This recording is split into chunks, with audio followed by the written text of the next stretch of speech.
कर्म भी अलग है। तो पहले भी पढ़ा हूँ बहुत, सब अलग अलग है। शरीर तो 9 कर्म है, इंद्रियां है जो अभी अभी सेक्टर नंबर 4 में पढ़ाया था, वो जो ज्ञानावरण आदि का 6 विषम आदि, इसलिए इंद्रिया अलग है, मन अलग है, क्योंकि मन के जो कर्म भी अलग है। ये तीनों अलग अलग है, परंतु सब एक दूसरे से संयुक्त है। ये इतना जटिल विषय है, अभी इतना जल्दी भी समझ नहीं आएगा और विश्लेषण भी करना संभव नहीं है। अब धीरे धीरे आप लोग को पता चलेगा। इसलिए अभी यहाँ शरीर संबंधी बता रहे हैं।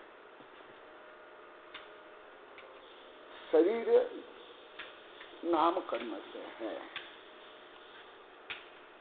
और हर संसारी जीव में शरीर है, परंतु हर संसारी जीव में 5 इंद्रिया और मन नहीं होते हैं, जो द्रव्य संग्रह भी बहुत विस्तार से बढ़ा दिया गया है। इसलिए शरीर के कर्म और फंक्शन सुख दुख अलग है, इंद्रियों के फंक्शन सुख दुख अलग है, मन के अलग अलग है, परंतु ये सब एक दूसरे से कोरिलेटेड है, अंतर संबंध है। परंतु ये तो आध्यात्म ग्रंथ है, सूक्ष्म ग्रंथ है, इसलिए इसको अलग अलग करके बताया जा रहा है। अभी टीका से मैं बताऊंगा और मेरी किताब से भी पढ़ना है।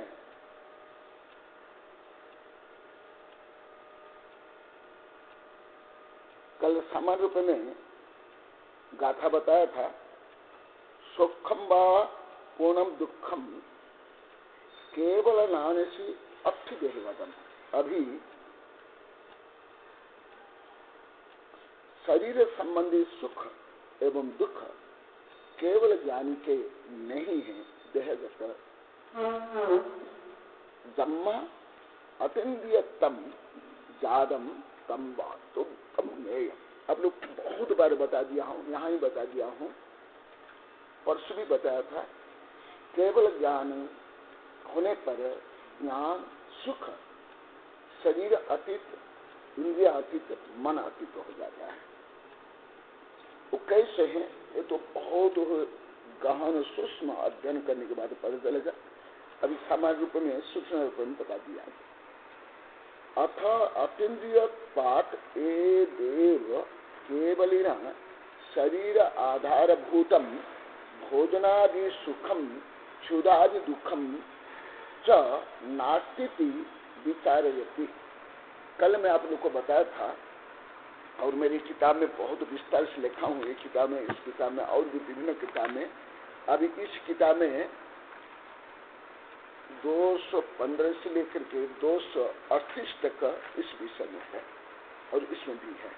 उसमें भी से थोड़ा पढ़ना आप लोग को, केवल मैं नहीं बताऊंगा, मेरी किताब से पढ़ना, क्योंकि ये विषय बहुत जटिल कॉम्प्लिकेटेड है। एक विषय नहीं, जैसे फॉर एग्जाम्पल कानून अलग विषय है, संविधान अलग विषय है, कोई ऐसा कॉम्प्लिकेटेड नहीं है। इसी प्रकार जैसे फॉर एग्जाम्पल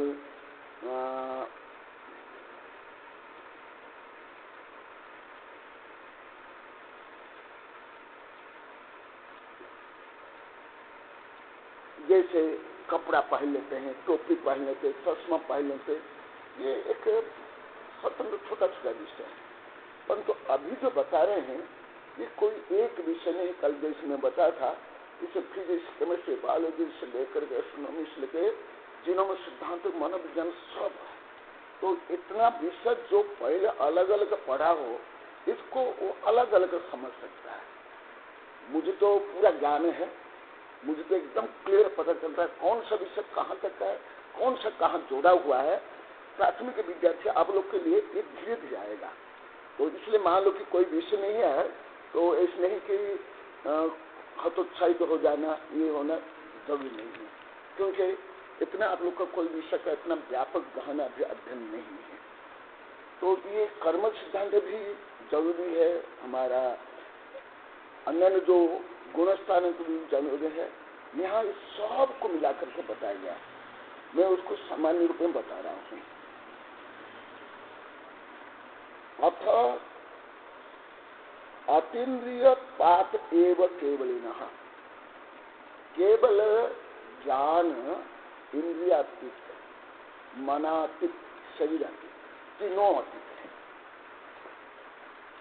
केवलिनः शरीर आधारभूत भोजनादि सुखम, और अतीत होने के कारण शरीर संबंधी भोजनादि सुख, क्षुदादि दुखम से नास्ति, उस संबंधी सुख या दुख संभव नहीं। जैसे कल आप लोगों को पहले भी बहुत बार बताया, आकाश में बादल है, बिजली है, विभिन्न जैसे आपके तारे हैं, सूर्य है, ग्रह है, गैलेक्सी है, ये होते हुए भी आकाश को ये नहीं है। जो परिवर्तन होता है वो जो मेटेरियल थिंग है, स्कंद है, वो स्कंद में साइंस की भाषा में मैं बताऊंगा, जो स्कंद है आप लोग की भाषा में बादल है, ये वो, पर पूरा साइंस में बोलता है स्कंद, जो मॉलिक्यूल, जो मॉलिक्यूल में, मॉलिक्यूल माने ये हवा से लेके बादल, ये सब मॉलिक्यूल है, सूर्य चंद्र भी सब मॉलिक्यूल है। साइंस के इतने बहुत सूक्ष्म और व्यापक है परिभाषा। ये मॉलिक्यूल में जो परिवर्तन होता है, उस मॉलिक्यूल में परिवर्तन होने के कारण ये बादल है, बिजली है, गरगर है, सूर्य है, चंद्र है, ग्रह है, नक्षत्र। तथापि ये क्या आकाश के गुण है क्या, या आकाश के अधिकार है क्या? जैसे आप लोग को भी बोल देते हो, सामान्य तो सब ऐसे ही बोल देते हैं। हाँ, क्या बोलते हैं, आकाश तप रहा है, आकाश गिर गया, ऐसे बोलते हैं ना, ये एकदम छूटा, 100% छूटा। जो साहित्यकार से लेकर आप लोग को बोलते हो ना, 100% छूटा। बादल फट गया कथन में सही है, हल्का सा, परंतु जैसे आकाश फट गया, आकाश ऐसे मुझे तो अशुद्ध भाषा भी आती ही नहीं है। आकाश से अग्नि बरस रही है, आकाश से तो सही है, आकाश से अग्नि बरस रही तो कथन वो, परंतु आकाश अग्नि रूप में आकाश तप रहा है, बोलते ना, कविता में बोलते, आप लोग कुछ ज्यादा बोलते हो, मुझे तो आती भी नहीं है। आकाश तप रहा है, अंबर तप रहा है, ये पूरा 100%, 100%,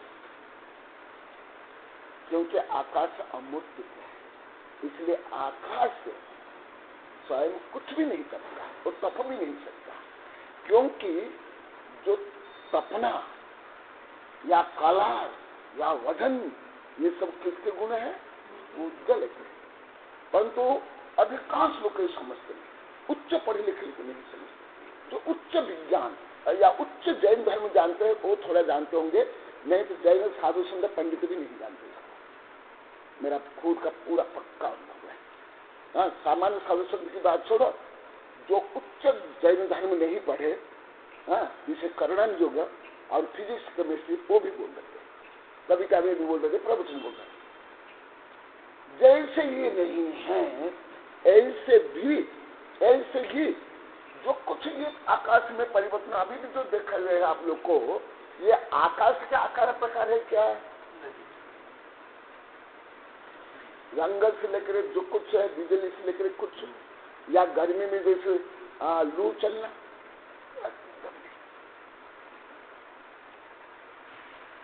इसीलिए दवा नाले से भी आकाश का एक प्रदेश गर्म नहीं होगा। एटम बम से भी आकाश का एक प्रदेश विस्फोट नहीं होगा। सुदर्शन चक्र से भी आकाश में किसी प्रकार परिवर्तन नहीं हो सकता। ये सब मैटेरियल थी, मॉलिक्यूल, उज्जवल स्कंद। मान लो, क्योंकि आप लोग को द्रव्य संग्रह में थोड़ा पढ़ाया था, मैं अलौकाकाश में अभी गया, मेरे ज्ञान से, आगम ज्ञान से अलौकाकाश में, मैं अलौकाकाश को मेरी प्रज्ञा रूप चक्षुष में देख रहा हूँ। क्या आलोकाकाश में कोई वर्ण है, कोई बादल है, कोई सूर्य चंद्र ग्रह नक्षत्र है, कोई बिजली चमक रही है, कुछ क्यों? वहां कोई मेटेरियल थिंग है ही नहीं। इसी प्रकार तेरहवें गुण स्थान के पहले पहले 12वें गुण स्थान तक जो घाती कर्म के उदय से जायमान जो कुछ क्रियाएं हैं वो 13वां गुण स्थान में कुछ भी नहीं होती है, क्योंकि घाती कर्म से ही भावात्मक विकृतियां आती है। अभी आपको धीरे धीरे आगे पता चलेगा, मैं तो अभी प्रस्तावना रूप में बता रहा हूं। क्षुदादि दुखम न च नास्ति विचारयति, सुखम व दुखम पूर्ण दुख केवल नानी स नथिम, सुखम दुख पुनर दुखम व केवल ज्ञानी न नास्ति। वहां शरीर है, द्रव्य मन है, और उस शरीर आश्रित द्रव्य इंद्रियां भी है, तीनों है द्रव्य रूप में, तथापि वहां नहीं। जैसे आलोकाकाश में कोई इंद्र धनुष बिजली बवंडर से लेकर के कोई सूर्य चंद्र ग्रह नक्षत्र कुछ भी नहीं, यहाँ तक कि सिद्ध भगवान भी नहीं, यहाँ तक कि परमाणु भी नहीं, कुछ भी नहीं। इसी प्रकार अरिहंत भगवान में नहीं, 13वां गुणस्थान में नहीं, 14वें गुणस्थान में और सिद्धावस्था में एकदम नहीं, एकदम नहीं। क्यों? कथम भूतम देहगतम देह आधार जीवेन्द्रियादि समुत्पन्नम कबला आहारादि सुखम। देह के आधार में इंद्रियां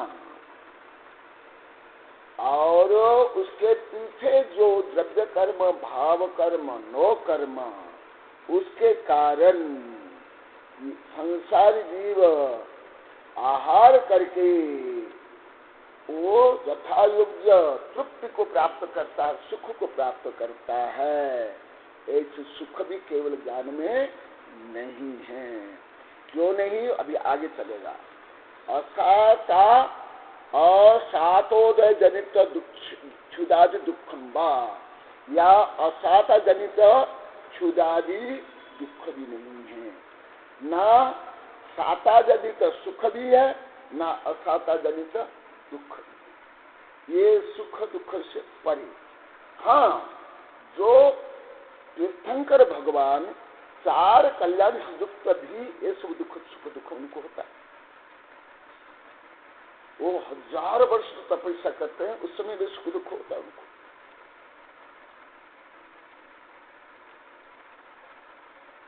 परंतु एक सामान्य व्यक्ति भी अनंत हो गया तो उनको एक सुख दुख नहीं। तीर्थंकर भगवान 4 कल्याण से युक्त भी सुख दुख हो, परंतु एक सामान्य अध्यंत है उनको नहीं होगा, क्योंकि सुख दुख होने में जो कारण है वो जो मैं अभी बताऊंगा वो उनमें नहीं। कस्मात नास्ति, क्यों नहीं? प्रश्न हुआ। जन्मा अतिन्द्रियतम जातम यस्मात् मोहादि घाती कर्म अभावे। कल भी सामान्य रूप में बताया, आज विस्तार से टीका में आ रहा है, बताऊंगा क्यों। यस्मात् मोहादि घाती कर्म अभावे, जो मोह आदि घाती कर्म के अभाव से पंचेंद्रिय विषय सुखाय व्यापार रहितत्वम जातम। ये जो मन जनित सुख या दुख, इंद्रिय जनित सुख या दुख, इसके पीछे कारण हमारे यहाँ पर सूक्ष्मता से बताया। अभी मनोविज्ञान में भी, शरीर विज्ञान में भी कुछ शोध किया, परंतु यहाँ तक शोध नहीं हुआ। कल भी कुछ रात को आया था, मैं बताऊंगा अभी संभव प्राप्त। ये जो संसारी जीव कल जो बता था, निगोज से लेकर सर्वाधिक सिद्धि तक में जो सुख दुख अनुभव करते हैं, उसमें मेन कारण ये मोहादि घाती कर्म है। शरीर केवल साधन है, इंद्रिया साधन है, मन साधन है। जैसे पंखा से लेकर कूलर, टीवी सब है, इलेक्ट्रिसिटी नहीं है तो क्या ये काम करेंगे क्या? इसी प्रकार केवल शरीर से, द्रव्य मन से, द्रव्य इंद्रियों से ये नहीं होता है। ये तो केवल उपकरण है, ये उपकरण है। उपकरण के पीछे जो ऊर्जा है वो घाती कर्म से जायमान जो भाव कर्म है उसके कारण होता है। तस्मात् अतीन्द्रिय पाप हेतु हो अतीन्द्रिय नेव तज्ञान सुखम च ज्ञेयमिति। इसलिए उनका ज्ञान और उनका सुख क्या हो जाता है? अतीन्द्रिय हो जाता है। जैसे मैं अभी बोला, परंतु तो आप लोग को शायद ऐसा अनुमान भी नहीं लगा पाए होंगे। जैसे अलौकाकाश में, ये जो लोकाकाश में जो कुछ है अलौकाकाश में होता है क्या? मोक्ष मार्ग, दिव्य ध्वनि, विग्रह गति, सिद्ध भगवान, पंच परमेष्टि,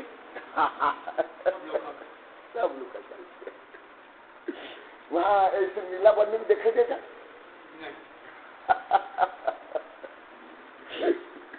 ऐसे ही होता है, ऐसे ही होता है। परंतु अलौकाकाश क्या पोल है? एम्प्टी है। जैसे साधारण लोगों से उच्च पढ़े लिखे लोगों भी इसको क्या बोले? खाली, खाली जगह। उच्च पढ़े लिखे साधु संत इसको खाली वाली। अभी मैं वहां आड़ में पढ़ा था बहुत दिन बाद, एकदम खाली। पंच स्थावर 23 वर्गणा विग्रह गति के जीव निगोदिया से ठसा ठस भरा हुआ और 4 द्रव्य से ठसा ठस भरा हुआ। इसी प्रकार अलौकाकाश ठसा ठस भरा हुआ। इससे आकाश प्रदेश, शायद आप लोग ऐसे कम ही समझ पा रहे होंगे अभी, क्योंकि एकदम नया विषय जो बार बार थोड़ा पहले सुने थोड़ा समझ सकते हैं। अलौकाकाश भी कुछ भी खाली पोल नहीं है। अलौकाकाश स्वयं एक द्रव्य है जो कोई वहां पोल नहीं है। इसी प्रकार सिद्ध भगवान में भी कोई पोल नहीं है।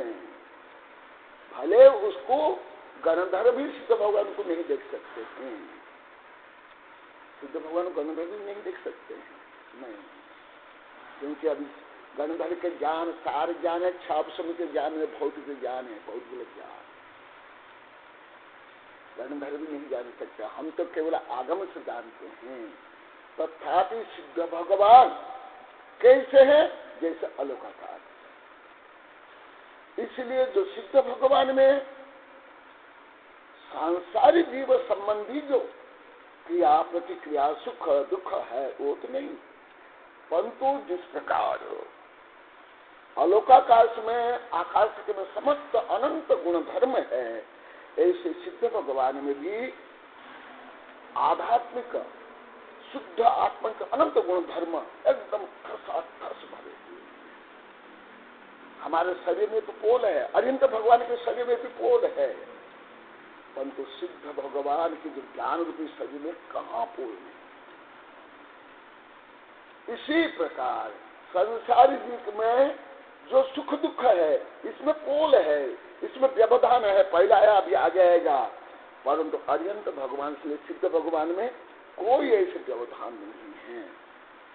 जैसे सम्मादूत तमनेयम तस्मात् अतीन्द्रियत्वात् हेतु अतीन्द्रियत्वमेव तज्ज्ञानम सुखम च ज्ञेयमिति, क्योंकि वहां अतीन्द्रिय ज्ञान है। केवल यहाँ अतीन्द्रिय में अतीन्द्रिय नहीं है, मनातीत भी है। तद्यथा लोहो पिंड संसर्ग भावात अग्निर्यथा घनघाति पित्तनम न लभते तथापि अयम आत्मा लोहो पिंड स्थानीय इंद्रिय ग्राम भावात संसारिक सुख दुखम नानुभवति। जैसे मैं कुछ स्थूल उदाहरण देता हूँ, एकदम बच्चों के उदाहरण। जैसे छोटे बच्चे 2-3 वर्ष तक एक झुमका को झुम करके के उसका आनंद लेते हैं, है ना। वो झुमका में क्या है, 2-3-4 कंकड़ पत्थर इतना ही है ना, और उसका ही आनंद लेते हैं। संसारी जीवन इसी प्रकार सत्ता संपत्ति प्रसिद्धि भोग का आनंद लेते हैं। बच्चों के इसलिए संसारी मोही जी ये अतीन्द्रिय ज्ञान सुख को समझ नहीं पाता। जैसे छोटा बच्चा, उसको क्या चाहिए, जैसे छोटे बच्चे आते ना, मेरे वहां ग्लोब है ना, माँ बैलून, ये बॉल ऐसे बोलते रहेंगे। वो ग्लोब को क्या मानते हो, बॉल, केवल खिलौना। बच्चे कुछ भी सामग्री को क्या देखते हैं, किस रूप में देखते हैं, खिलौना। भगवान की मूर्ति हो, कपड़ा हो, बर्तन हो, भोजन हो, ग्रंथ हो, कुछ भी किस दृष्टि देखते हो, खिलौना। क्योंकि उनका जो मानसिक स्तर है, भावात्मक स्तर है, वहां तक। क्योंकि हमें जो कुछ ज्ञान होता है अपने अपने स्तर के अनुसार होता है, अपने अपने पात्रता के अनुसार होता है। तो यहाँ पर आचार्य जी बता रहे हैं कि संसारी जीव जो कर्म सहित जो सुख दुख अनुभव करते हैं वो भगवान वो नहीं करते हैं, क्योंकि इस कर्म से वो परे होकर के शुद्ध हो गए। जैसे और कुछ आप लोग को मैं उदाहरण देता हूँ। जैसे जो शराबी है, वो शराब पीने में उसको आनंद आता है, मजा आता है। जो मांस खाते हैं, बीड़ी सिगरेट पीते हैं, या चोरी करते हैं, वेश्यागमन करते हैं, उस जन तो उसको आनंद आता है। आनंद आता है, इसलिए भोग करता है। कर्म सिद्धांत से लेकर मनोविज्ञान में और प्रायोगिक। परंतु वो आनंद क्या सिद्ध भगवान में है? आनंद तो भगवान है, तो दुखी होंगे।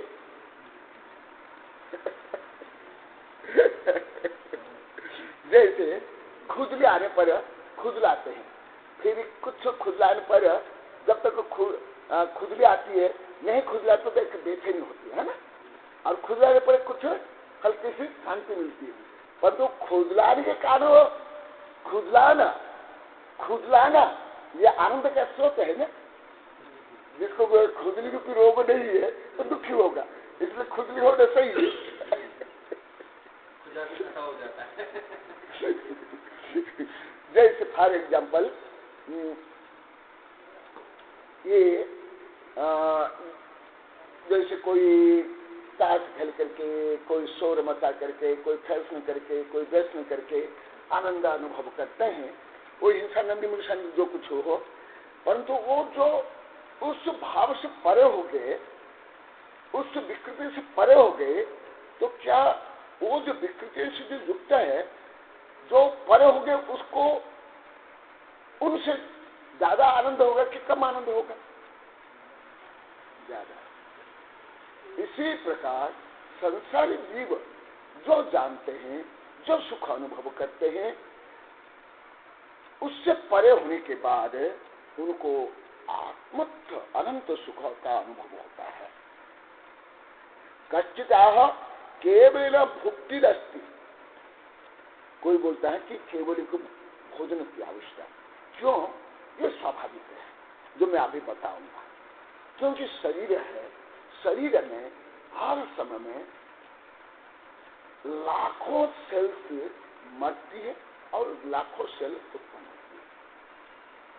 और हम जब निद्रावस्था में रहते हैं तो भी, जैसे मैं परसों बताया था, शरीर में बहुत तीव्र क्रिया होती है। श्वास क्रिया से ब्लड सर्कुलेशन से लेकर के बहुत क्रिया होती है और उन क्रियाओं के लिए ऊर्जा चाहिए। तो ऊर्जा के लिए भोजन चाहिए।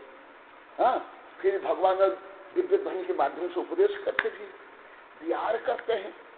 तो इसलिए शरीर है, इसलिए भोजन होना जरूरी है। सामान्य लोग को ऐसे सोचेंगे, स्वाभाविक है, ये कोई अनोखी नहीं है, कोई अनोखी नहीं है, स्वाभाविक है। ये तो स्वयं अनुभव करते ना, हमारा शरीर है, हाँ शरीर है, केंद्र से लेकर के वहां तक सदा सिद्धि तक, तो यथायोग्य भूख लगती कि नहीं? जब तीर्थंकर 3 ज्ञान के धारी होते भूख लगती कि नहीं? तो जब इस समय तक लगती है तो वहां भी लगती हो। ये ऐसा अनुमान सामान्य जो सामान्य व्यक्ति ऐसे ही अनुमान लगाएगा, क्योंकि सामान्य व्यक्ति का अनुमान सामान्य ही होगा, ज्यादा कम होगा। जितना ही उतना ही अनुमान है ना, अपनी क्षमता अपनी योग्यता के अनुसार व्यक्ति सोच सकता है, उसका आगे सोच भी नहीं सकता है, एकदम नहीं, सोच भी कल्पना भी नहीं कर सकता। जैसे फॉर एग्जाम्पल मैं बताता हूं, एक पेड़, मैं चक्रवर्ती बन जाऊं ऐसे पेड़ की इच्छा नहीं। एक कीड़ा, एक जोंक, एक पतंग, एक खटमल, एक मच्छी, मैं चक्रवर्ती बन जाऊं नहीं सोच सकता, सोच भी नहीं सकता। ज्यादा ज्यादा मैं कैसे खून शोषण करूं, कैसे दूसरों काटूं, कैसे भोग करूं, कैसे प्रजनन करूं, कैसे शरीर रक्षा करूं, इतना ही सोच सकता। ऐसे ये ज्ञान मुझे पहले थोड़ा था, परंतु अभी ज्यादा वैज्ञानिक सॉल्यूशन पता चले, वो आगे से नहीं चलता। कौन सोच सकता है मैं चक्रवर्ती बनूं जिनमें इतनी क्षमता है, योग्यता है, योग्यता है, जिनके माइंड है, मन है, माइंड के साथ साथ जिसमें उसी प्रकार क्षोभ समय है, बुद्धि। हर व्यक्ति नहीं सोच सकता, नहीं सोच सकता, क्योंकि क्षोभ समय के अनुसार ही योग्यता बढ़ती है। तो योग्यता के अनुसार अभी तो धीरे धीरे आप लोग को बताऊंगा, इसमें भी है। तो इसलिए सबको ही सब नहीं सोच सकते, सब कामना भी नहीं कर, सब इच्छा भी नहीं कर सकते ना, सब कुछ में कर लू, खा लू, पी लू, भोग कर लू, मार लो, पीट लो, ये सब सोच भी नहीं सकते। अब क्या सोचते होंगे? हाँ, खोटा तो सोचेंगे, परंतु खोटा में भी बड़े बड़े खोटा काम नहीं सोच सकते। ये सब जो मैं बड़े बड़े मनोविज्ञान और हमारे बड़े बड़े ग्रंथ पढ़े ना, ये सब मुझे समझ आया। ये सामान्य ग्रंथ में ये कुछ भी आप लोगों को पढ़ेंगे मिलेगा नहीं मिलेगा, एकदम नहीं मिलेगा। जो मैं बड़े बड़े सिद्धांत ग्रंथ पढ़ा और जो बड़े बड़े श्रेष्ठ मनोविज्ञान पढ़ा, उससे सामान्य व्यक्ति खोटा तो ज्यादा सोच सकता, छोटे छोटे खोटा, परंतु बड़ा बड़ा खोटा भी नहीं सोच सकता ना, नहीं सोच सकता। इसलिए संगीत पंचेंद्रिय ही और उसमें फिर मनुष्य ही सबसे बड़ा पाप कर सकता, या बड़ा पुण्य कर सकता, या बड़ा साधन करके मुक्ति प्राप्त कर सकता, क्योंकि एक केंद्र इसलिए असंख्य संगीत करने एक क्षमता नहीं। इसी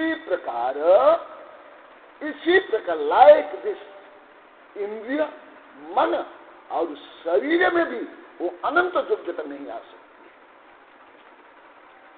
उसके बड़े होने पर जाकर आएगी। हाँ,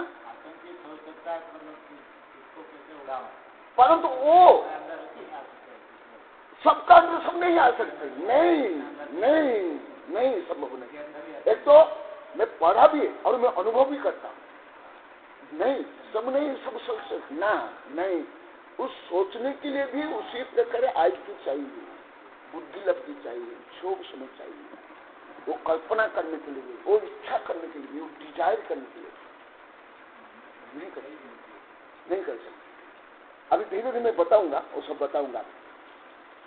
कश्चित आह केवल भुक्ति अस्ति औदारिक शरीर सद्भावात, जो मैं यहाँ आप लोग को कल देश में होता फिजिक्स, केमिस्ट्री, बायोलॉजी, तर्क शास्त्र, मनोविज्ञान सब पढ़ाऊंगा, देखना इसके माध्यम से। देखो ये अनुमान, सबका अनुमान सही नहीं रहता है, अधिकांश व्यक्ति का अनुमान गलत होता है। जब मैं मनोविज्ञान में तर्कशास्त्र में और अभी ज्यादा आ रहा है वैज्ञानिक चलने में, ब्रोकन माइंड, माइंड गेम, ये सब विषय आ रहा है। और मैं पहले भी मनोविज्ञान में पढ़ा हूं। सबका अनुमान सही नहीं लगेगा एकदम। जैसे मैं स्थूल उदाहरण देता हूं, अति स्थूल। जो फायरिंग करते हैं ये से लेकर के बाणों से लेकर के बंदूक से, क्या सबका लक्ष्य विदा होता है सही रूप में?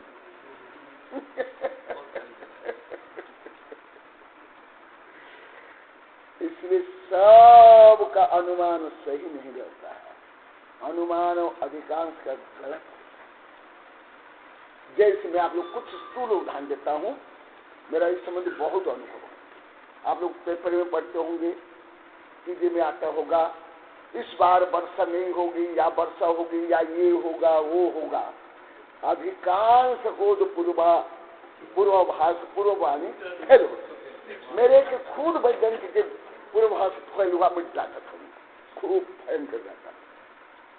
तो उनका सब अनुमान थे।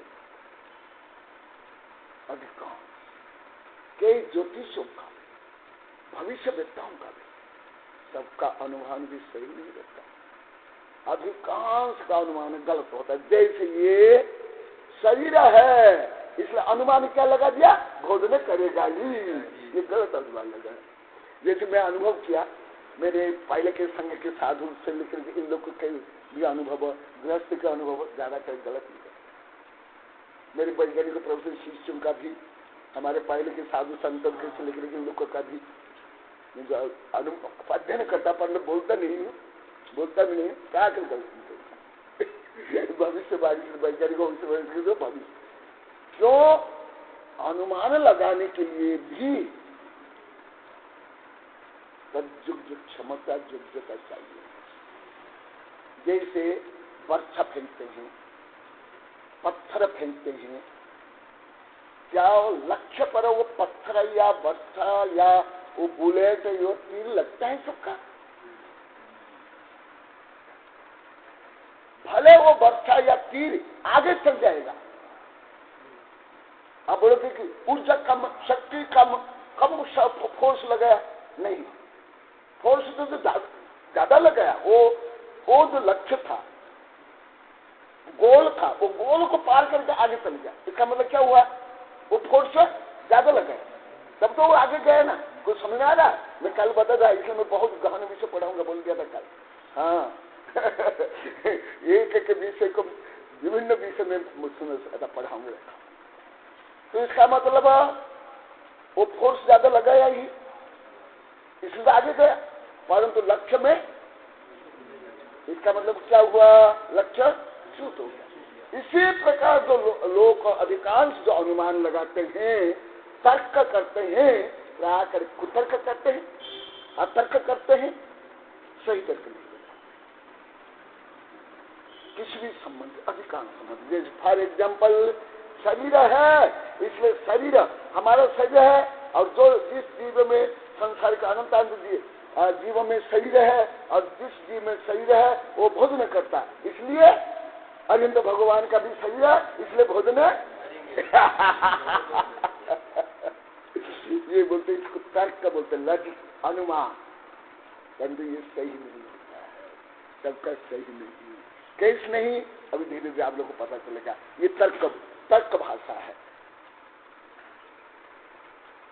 औसत विद्या कर्मोदय सद्भाव, और वो तर्क के लिए भी कारण दे रहे हैं, कारण भी दे रहे हैं, परंतु कारण भी सही है। कारण भी दे रहा है। देखो कारण क्या दे रहा है? असद्वेद्य कर्मोदय सद्भावात् वा, जो अनुमान लगाया वो तर्क दे रहा है, कारण बता रहा है, रीजन बता रहा है, क्योंकि असाता वेदिनी आदि कर्मों का उदय है। क्योंकि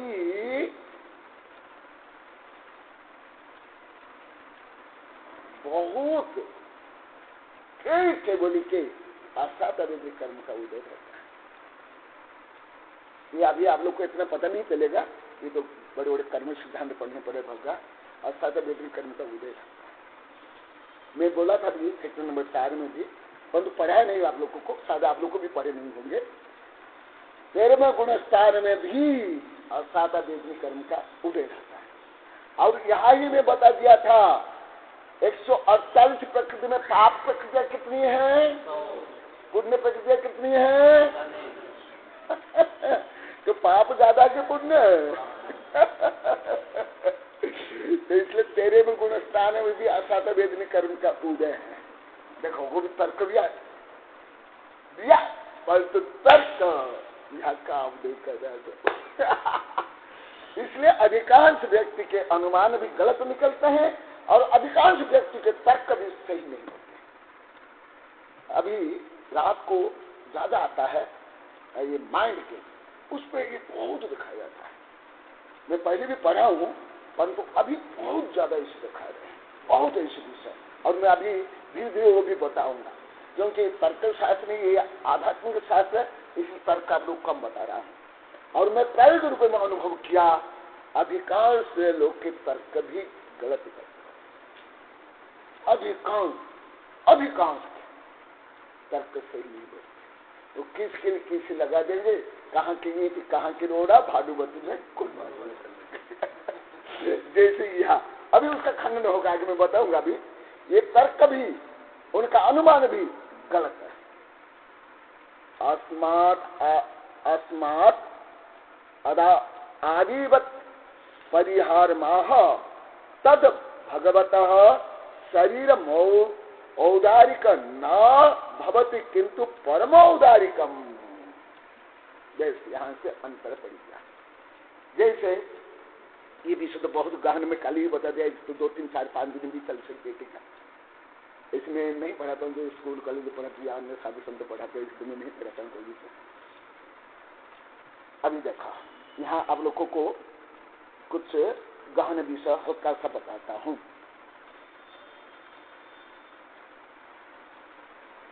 मांस यदि अभक्ष्य है, फल अनाज भी अभक्ष्य है, क्योंकि मांस जैसे जीव का शरीर है, फल और अनाज भी जीव के शरीर है। ये तर्क है। जैसे कुतर्क, तर्क जो अनाज है, फल है, क्या ये जीव के शरीर नहीं? क्या परंतु ये तर्क सही तर्क नहीं। इसमें बहुत कारण है, ये तो बड़ी बड़ी किताब है, मैं खुद भी लिखा हूँ। पर तर्क कैसे कुतर्क है ये भी बता देता हूँ। उसमें कई कारण में एक बड़ा कारण है, प्रसन्न जीव के शरीर में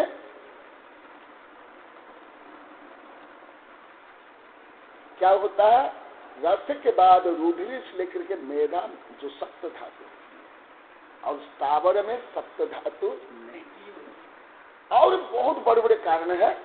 और बड़ा कारण है, जो प्रसन्न जीव के शरीर में एक इंद्रिय से लेकर पंचेंद्रिय निगोद या जीव होते। अब यदि मैं आज में 1-1.5 महीने तक पढ़ाया था, तो सभी यहाँ एक था, परंतु तर्क तो दिया।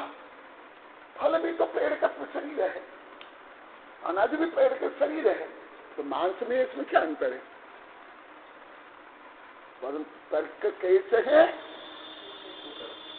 जैसे अधिकांश लोग तर्क देते। मैं तो अनुभव किया, लगभग अधिकांश व्यक्ति साधु संत के भी तर्क, पंडितों के तर्क, कई वैज्ञानिक प्रोफेसर लेक्चर के तर्क ऐसे ही जाता है, स्लिप करता है, एकदम एक्यूरेट टाइम में पहुंचता है। जैसे फॉर एग्जाम्पल, ये जैसे गोल है, मान लो कि यहाँ लक्ष्य बिंदु है, ये यहाँ लक्ष्य है, हाँ, परंतु बाण यहाँ लगा तो वो गोल को छेद में भागे में क्या क्या उसका नंबर आएगा? क्या वो विजयी बनेगा? क्या ऐसे ही होता है। अब ये आगे बता रहे, वो शरीर तो है, परंतु वो कौन सा शरीर? औदारिक शरीर नहीं, परम औदारिक शरीर। दोनों में अंतर। जैसे मैं आप लोग को बहुत बार बता दिया, यहाँ भी पढ़ा दिया, पहले भी पढ़ा, वहां भी पढ़ाया, उसको जोड़ के बोलो। यहाँ भी 10-20 बार बोल दिया। पानी भी लिक्विड, शराब भी लिक्विड, खून भी लिक्विड, पेशाब भी लिक्विड, पीर भी लिक्विड, वैद्य भी लिक्विड, सब मेडिसिन है कि नहीं? सब क्या है? भौतिक। तो प्यास लगने पर विष पी लो, क्यों? वो तो लिक्विड है। सब लिक्विड है, साइंस के अनुसार, धर्म के अनुसार कोई अंतर नहीं। साइंस के अनुसार, धर्म के अनुसार या real, there is no difference. ಒಂದು लिक्विड में अंतर है कि नहीं? अंगूर रस, सेव के रस, गुड़, एक सब से क्या बनाते हैं? शराब बनाते हैं। मुझे कई विद्यार्थी पूछे, गुरुदेव तो अंगूर खाते हो, फिर शराब भी निकल के बना करते हो? मुझे डायरेक्ट पूछे।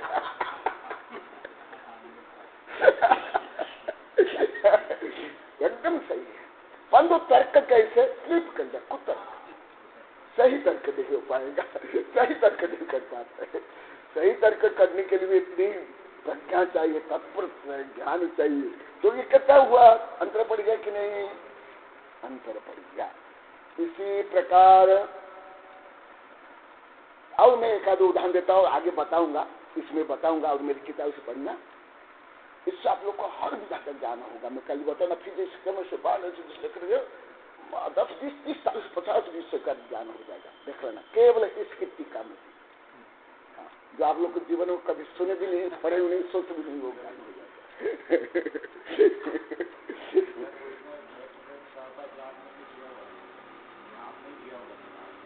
हाँ लाभ है ना, उसमें ज्यादा भी से मेरा ही है, मेरा ही है, तो मेरा ही सब है। हाँ लाना। वैज्ञानिक था, उसने दूध को भी अपवित्र। हाँ मालूम है, मुझे भी मालूम। मैं तो डायरेक्ट पूछे, मुझे डायरेक्ट पूछे हैं, मुझे अक्लूज में पूछे डायरेक्ट। अरे सही बोले आप, एकदम सही। मुझे डायरेक्ट पूछे, मैं अक्लूज में अभी 28 वर्ष पहले फॉरेन के लोग आए थे, फिर डॉक्टर नारायण के साथ विदेश गए थे ना, उनको भी बोले, फिर वो आकर मुझे बताया, वो बताए वो वहाँ को जो शाकाहारी होते हैं ना, दूध भी नहीं पीते, नहीं पीते, मालूम है, परंतु उसका भी जो कारण बताते वो भी कुछ इनसे सही है, परंतु पूर्ण तो सही है। उनका कारण है जो गाय को इंजेक्शन दे करके दूध निकालते हैं और उसके बच्चों को पीने नहीं देते हैं, इसलिए उनका जो कुछ तर्क सही। परंतु कच्छा साहब ने को मैं जब बोल रहे थे, मैं उनको बताया था, सिखाया था, फिर वो लेख लिखे, फिर विदेश भी भेजे हैं। अभी भी 2-3 वर्ष पहले वो विदेश जाकर आए ना, तो फिर मुझे पूछे, गुरुदेव वो लोग ऐसे बोलते हैं, क्या करें? फिर मैं उनको बताया, फिर वो लेख लिखे वेबसाइट में दिए भी और ईमेल करके भेजे दिए।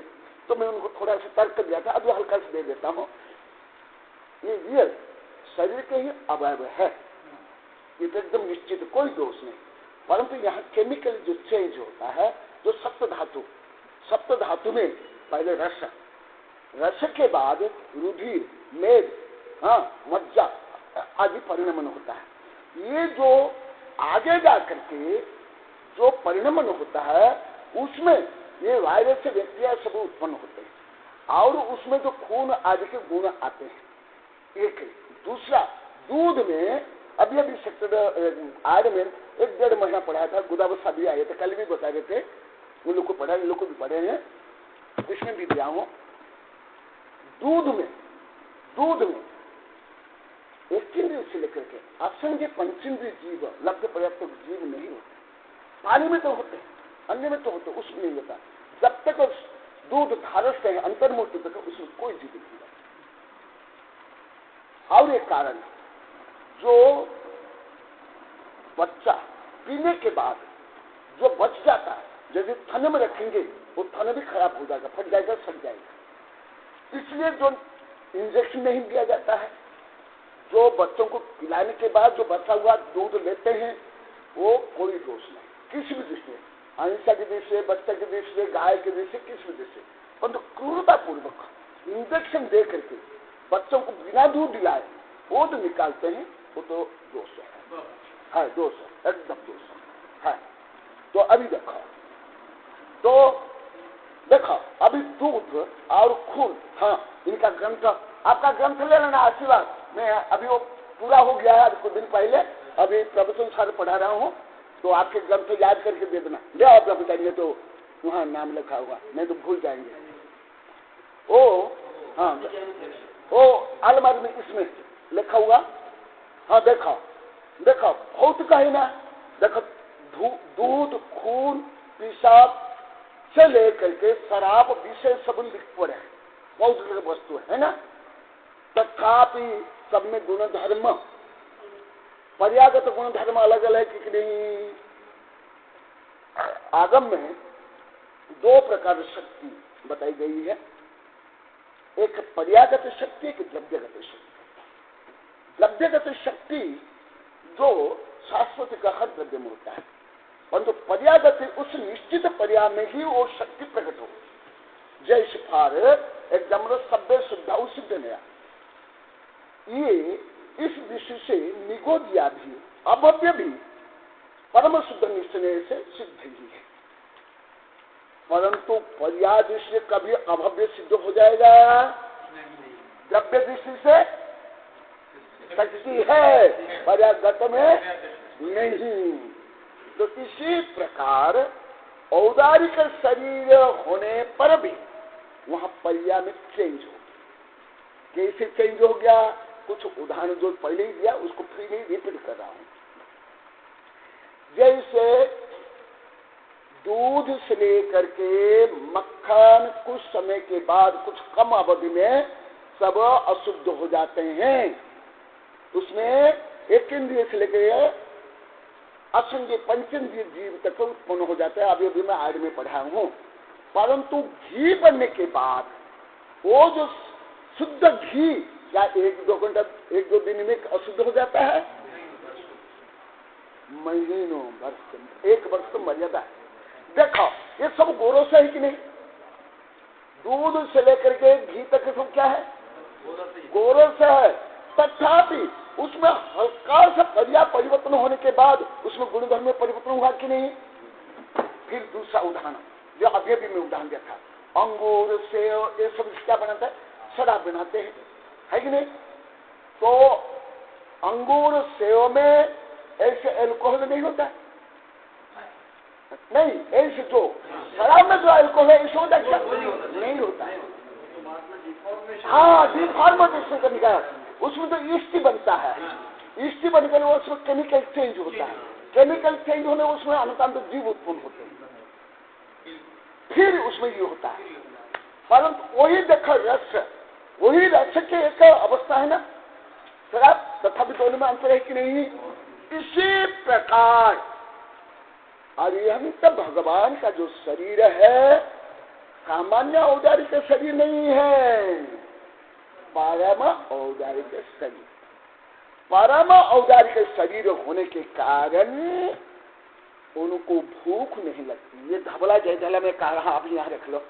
हाँ, धबला जयधला में कहा गया, अभी अभी विज्ञान में आया, मेरी इस किताब में लिखा हूँ कि इस किताब में बहुत सूक्ष्म जीव विज्ञान, शुद्ध जीव विज्ञान, माइक्रोबायोलॉजी टू प्योर सोल, इसमें बहुत लंबा चौड़ा लिखा हूँ, इसमें भी लिखा हूँ।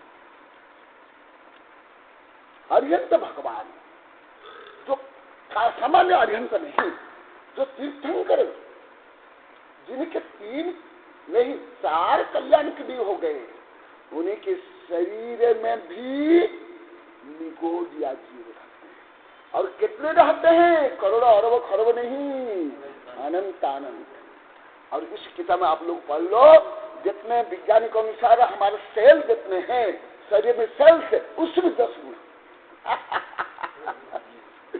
माने खरबों सेल से तो हमारे शरीर में, और उसमें 10 गुना क्या है? वायरस बैक्टीरिया है।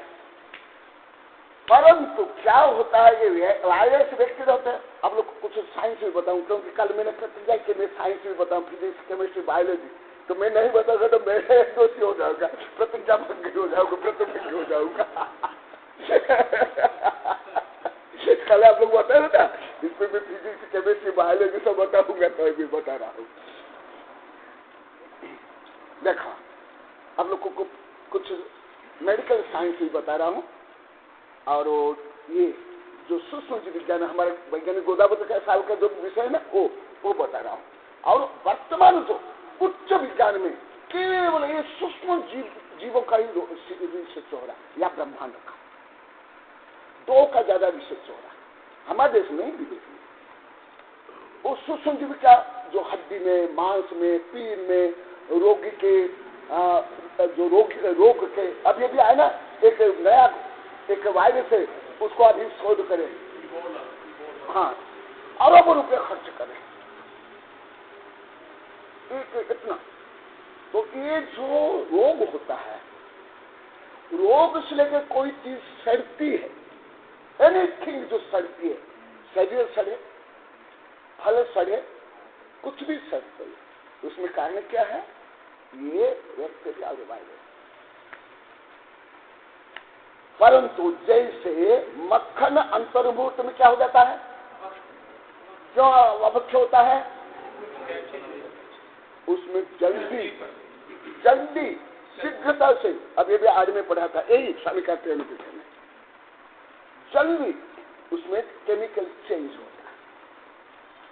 कैसे? स्थूल रूप में आप लोग को बता देता हूं। जैसे सर्दी में मर्यादा ज्यादा है, बरसात में मर्यादा क्यों? ये जो वातावरण, ह्यूमिडिटी, सांद्रता, आर्द्रता, जलकण, गर्मी, इसके कारण जल्दी जीव उत्पन्न हो जाता है। परंतु आकाश में जीव उत्पन्न, आकाश का अंदर तो है, परंतु जैसे शरीर में जीव उत्पन्न होते हैं, ऐसे आकाश के माध्यम से जीव उत्पन्न होते क्या है? नहीं, क्योंकि नॉन मैटेरियल थिंग है ना। इसी प्रकार जैसे मक्खन में ज्यादा जीव उत्पन्न होते हैं, घी में इसी जल्दी उत्पन्न होते क्या? क्यों? देखो कितना उच्च विज्ञान, ये विज्ञान अभी सिद्ध हो गया। मैं लिख जाऊं, हमारे धर्म में सूत्र रूप में, परंतु विज्ञान उसकी व्याख्या करे, कमिटी करे। कारण उसमें जीव उत्पन्न करने के लिए जो तत्व चाहिए, जो ह्यूमिडिटी और केमिकल चाहिए, वो नहीं है। जीव उत्पत्ति के लिए बड़े कारण में से एक कारण है आर्द्रता।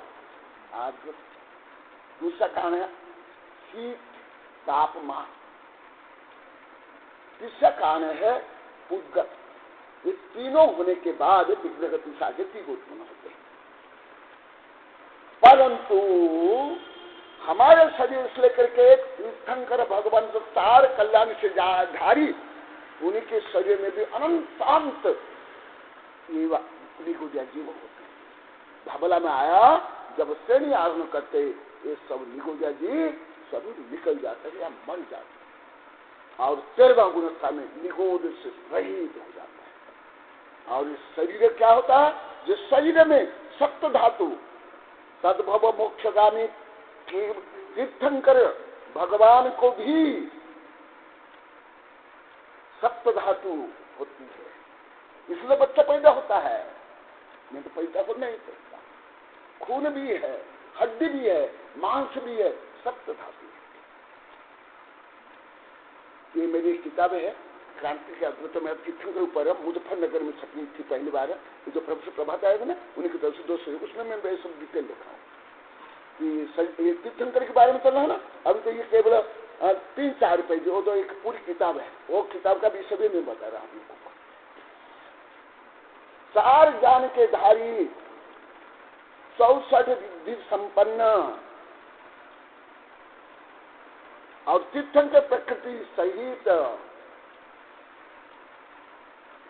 जो मुनि तीर्थंकर है, उन्हीं के शरीर सप्त धातु होने का कारण सप्त धातु में परिवर्तन होता है, इसलिए उनको भूख लगती है, प्यास लगती है, और उपसर्ग संबंधी कष्ट होता है।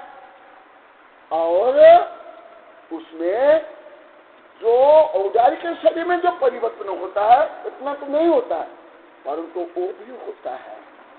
परंतु 13वां गुण स्थान होते होते संपूर्ण निगोद या जीवन निकल जाते हैं। ध्यान रूपी अग्नि से जो घाती कर्म नष्ट हो जाते हैं, ये सप्त धातु परिवर्तित होकर एकदम परम औदार्य की शरीर माने स्फटिक जैसे हो जाता है। स्फटिक जैसे होने के बाद जिस प्रकार मक्खन में तो परिवर्तन होता है, दही में परिवर्तन होता है, घी दूध में परिवर्तन होता है, घी में इस जल्दी परिवर्तन नहीं होता। इसीलिए परम औदार्य के शरीर होने के कारण जो आगे जो सब बताया गया ये सब दोष नहीं होते। और एक आध उदाहरण आप लोग को दे देता हूँ। हमारा बड़ा संघ जब मुजफ्फरनगर से हम दिल्ली गए तो सब बोले देव वहाँ जाना चाहिए देखने के लिए, क्योंकि मैं सब देखता था, हमारे संघों को भी ले जाता था, अभी भी ले जाता हूँ देखा देखिए। वहाँ कुतुब मीनार, और वहाँ 13 मंदिर को तोड़ करके, दिगंबर मंदिर को तोड़ करके कुतुब मीनार बना गया है। अभी भी मूर्तियां हैं, भगवान की मूर्तियां भी, माता की मूर्तियां हैं सब। वहाँ एक पिलर है लोहा का, हाँ, तो वो 300-400-500 वर्ष से है। बोलते ये जंग नहीं लगता है। फिर मुझे बोले गुरुदेवा इसको कोई ऐसे पीछे पकड़ नहीं सकता है। हाँ, मुझे बोले कि आप पकड़ सकते हो? नहीं। अब साहब को लगो, मैं जाकर एक बार में पकड़ गया, क्योंकि मेरे हाथ बहुत लंबे, और मैं देखा उसमें जंग नहीं लग रहा है। नहीं, क्यों जंग नहीं लगा? क्योंकि जंग लगने के लिए कारणभूत जो तत्व है कार्बन, कार्बन को निकाल दिया गया, स्टील बना दिया गया। स्टील में क्या होता है? लोहा ही स्टील बनाते हैं, समझे ना? लोहा को ही स्टील बना जाते हैं। लोहा में क्या होता है? कार्बन होता है। कार्बन होने के कारण वो जो जलकण के संपर्क में वो उसमें क्या बनता है? जंग आ जाता है। जंग माने उसमें अनंतानंद जी जंग कुछ नहीं है। हाँ, वो जीव लोहा को खाते हैं, पत्थर को खा करके जाते, तो वहां नहीं। इसी तरह स्टील है, स्टील में जल्दी जंग नहीं लगती, लोहा में, क्योंकि वो मल को निकाल दिया गया। इसी प्रकार 12वां गुणस्थान तक जो शरीर में धातुएं हैं, सप्त धातु और निगोदया, ये सब निकल जाते हैं। इसलिए वो शरीर क्या बन जाता है? परम औदार्य के शरीर।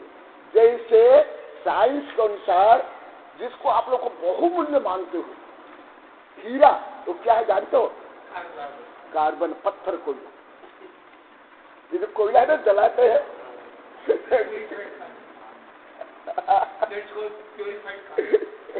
वो ताप और ताप के कारण वो क्या बन जाता है? हीरा। परंतु देखो कोयला तो भंगुर है, जल जाता है, काला है, परंतु हीरा ऐसे ही हम लोग का शरीर कैसे है? कोयला जैसे। और अनंत भगवान के कैसे है? हीरा। इसीलिए जो आगे बताया जाएगा ये सब दोष उन शरीर में नहीं होता है।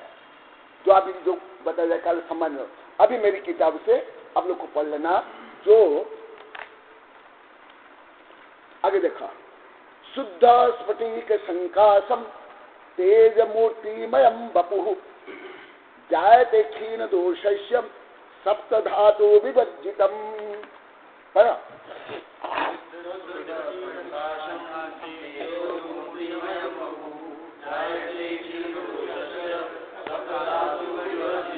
देखो मैं बता ना, सप्त धातु भगवान के शरीर में भी, हमारे शरीर में जैसे सप्त धातु है, केवल ज्ञान के पहले भी ऐसे ही सप्त धातु, थोड़ा उसमें प्यूरिफाई। जैसे जो तीर्थंकर नाम कर्म को लेकर जन्म लेते हैं, उनका खून क्या होता है? रोग नहीं होता है। ऐसे कुछ अंतर, ज्यादा अंतर नहीं, हल्का अंतर। और जो सामान्य केवली में और हमारे शरीर में तो कुछ भी लगभग अंतर नहीं, केवल भद्र सब नारायण साहन को छोड़ समझ आ रहा है कुछ आप लोग को? नहीं आता पूछो, क्योंकि थोड़ा अति गहन विषय है। हाँ, बहुत कुछ समझने में नहीं आएगा, गलत भी लगेगा इसलिए तुम लोग तो समझ आ जाए, तुम लोग तो बहुत पढ़ी है। ये मुझे पढ़ने के लिए ये बहुत लिखने पड़े। वो प्रोफेसर प्रभात आते हैं ना, वहाँ के हैं। हाँ, मैं वहाँ पढ़ा था ना, हमारा पूरा संघ 45-48 साल के इन लोग को भी पढ़ने के लिए आते, बहुत बड़े बड़े वैज्ञानिक प्रोफेसर से पढ़ने के लिए आते।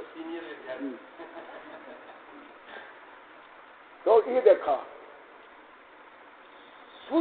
शुद्ध स्फटिक संकार, ये साइंस पढ़ने से ये जल्दी समझ आ जाता है, बहुत ज्यादा समझ आता है। शुद्ध स्फटिक संकार, एकदम शरीर क्या बनता है? शुद्ध। कैसे हो जाता है शुद्ध? स्फटिक। आप लोग तो चश्मा लगा है ना, ये क्या लगा जानता हो? रेत।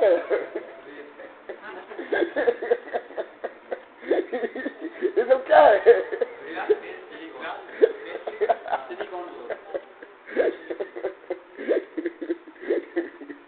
रेत। तो रेत गई, रेत को उसको रिफाइन करके केमिकल चेंज क्या बना देते हैं? तो ये रेत से आप देखो, रेत लेकर आंख में डाल के देखे क्या देखो वही अंतर है। हाँ, रेत एक कल एक कागज ले लो, उसको गोद से रेत लगा दो, आगे आगे रख लो। परंतु वही रेत को केमिकल चेंज से ग्लास बनाते हैं, वही लेंस बनाते, तो क्या होता है? वही रेत से हम देखते हैं। और रेत ही आप मुंह के आंख के आगे रख लो या आंख में डाल दो, तो कितना अंतर पड़ जाता है। अशुद्धता में और शुद्धता में कितना अंतर। शुद्ध स्फटिक संकाशम तेज मूर्ति मयम बपू, और उनके शरीर से तेज निकलती है जैसे रेडियम या ये रत्न से, जो विशिष्ट रत्न होता है उससे, इसी प्रकार उनके शरीर से तेज निकलती है। ज्ञान तेज नहीं, भौतिक तेज। ज्ञान तेज तो दिखाई नहीं देता। तेज मूर्ति मयम बपू जाए तो क्षीण दोष किसको? जब क्षीण दोष होगा 12वें गुणस्थान के अंतिम में, 12वें गुणस्थान के पहले पहले ये सप्त धातु रहती है। हमारे शरीर में जो धातु है ना, हड्डी मांस ये सब, जैसे आप लोगों को स्थूल उदाहरण देता हूँ, तीर्थंकर के बच्चे होते कि नहीं? दीदी क्या है? धातु है ना।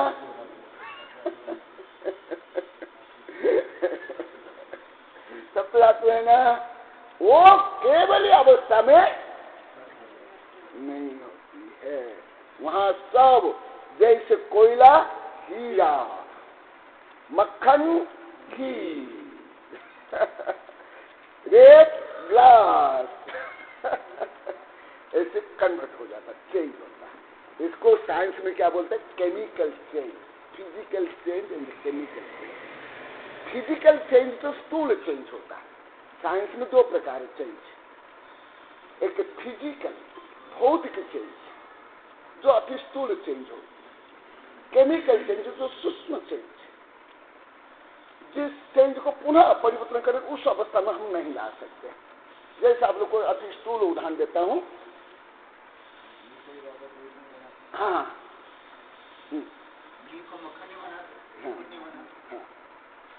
ग्लास है तो आप रेत नहीं बना। इसी प्रकार जैसे फॉर एग्जाम्पल ये जैसे मान लो कि कपूर है, कपूर और पिपरमेंट और अजवाइन सत्व, तीनों को मिलाने पर क्या हो जाता है? वो क्या हुआ? Chemical change. Chemical change. हाँ, और फिजिकल चेंज जैसे पानी को बर्फ बना दिए, भाप बना दिए, ये क्या हुआ? भौतिक चेंज। वो भौतिक चेंज में फिर चेंज हो जाता है।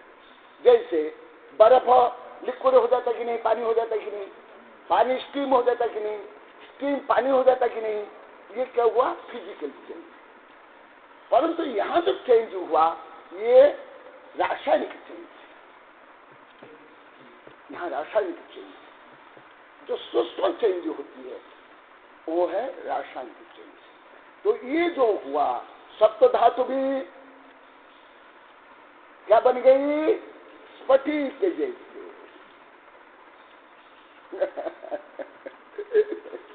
स्फटिक, आप लोग को मालूम है ये जो मोती है, मोती है प्राकृतिक मोती।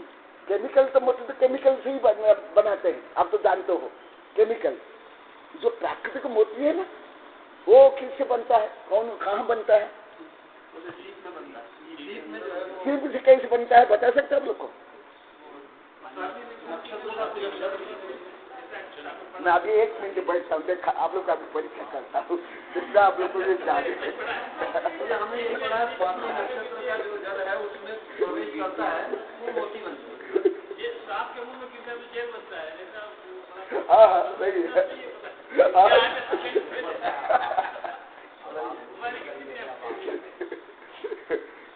आप लोग जितना है बोल दो, मैं फिर बोलूंगा फॉरवर्ड साइंस, अभी हॉट साइंस बताऊंगा। फॉरवर्ड साइंस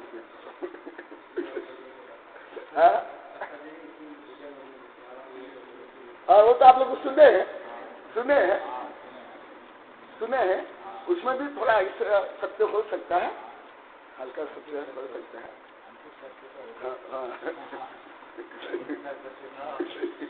अभी मुझे वैज्ञानिक चंद्र से मुझे ये सब ज्यादा जानना होता है। हर स्थिति में मोती नहीं बनते, हर स्थिति में नहीं, ये अलग सीप होते हैं, अलग सीप होते हैं। वो सीप हर सीप में, उनमें से कुछ सीप, उस प्रजाति की जो सीप है उनमें से कुछ सीप ये बारीक रेत खा लेते। आप लोग को मालूम है बहुत पशु पक्षी पत्थर खाते हैं, मिट्टी खाते हैं।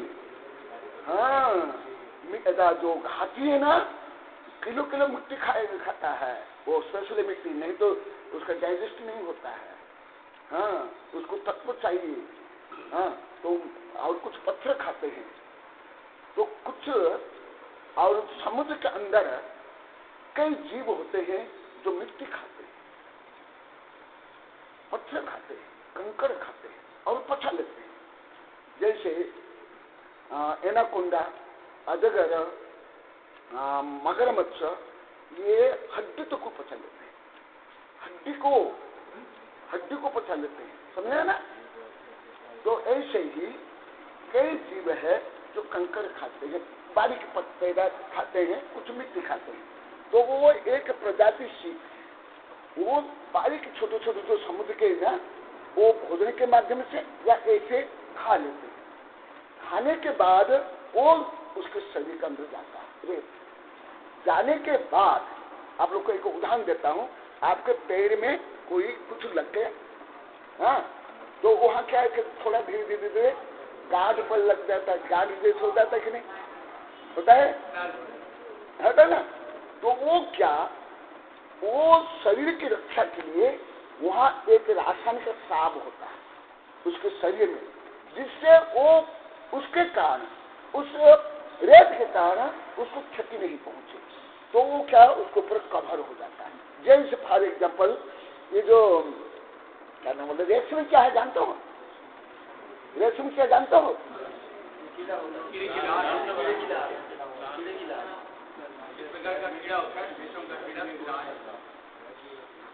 उससे ही ये बनता है, जानते हो ना?